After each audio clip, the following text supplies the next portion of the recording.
Hello, I'm David Sweanor. I'm a Canadian lawyer. I spent 40 years on measures to reduce the carnage of cigarette smoking. My name is Jasjit Ahluwalia. I'm a physician, public health scientist, and clinical epidemiologist. I'm at Brown University Schools of Public Health and of Medicine as well. We've known for decades that the reason people are dying is because they're sucking smoke into their lungs. It isn't the nicotine that's killing them.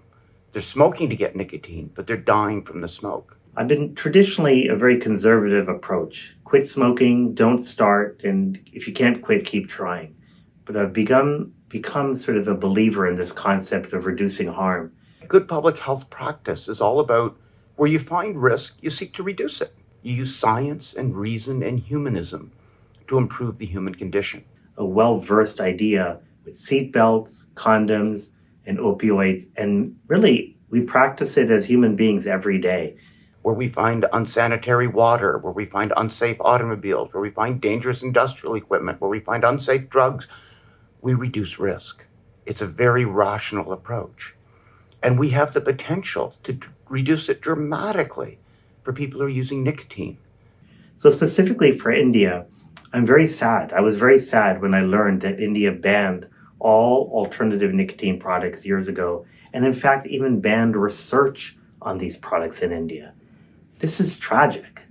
Science should be informing policy. And if we can't conduct science, how can we really make good policy? Where people get substitution, they do amazing things. They actually work on their own free will to do a safer activity. So we've seen massive reductions in cigarette smoking where alternatives became available in places like Sweden, Norway, Japan, now the UK and New Zealand and other countries.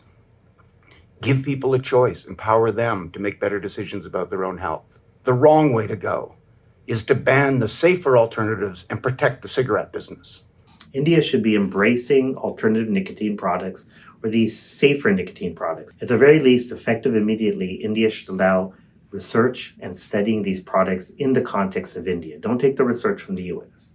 And the latest Cochrane review out of United Kingdom says now with very strong evidence that e-cigarettes are an efficacious way to quit smoking and in fact are more efficacious than nicotine replacement products. And then finally, in the long term, India should embrace nicotine pouches, snus, and e-cigarettes to allow people who cannot quit using counseling or using actual FDA-approved medications to reduce their harm and hopefully get off combustibles, get off the bidi, get off all the other very dangerous products, onto these products, hopefully temporarily, and then get off all products and live a happier life. It'll be better for the country. It'll be better for our fellow human beings. Better that we protect public health. Better that we protect the rights of individuals to make informed decisions about their own health. We do that, we get a public health breakthrough.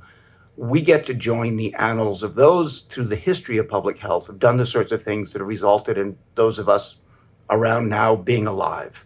We can give that gift to millions more people in the years, in the decades ahead.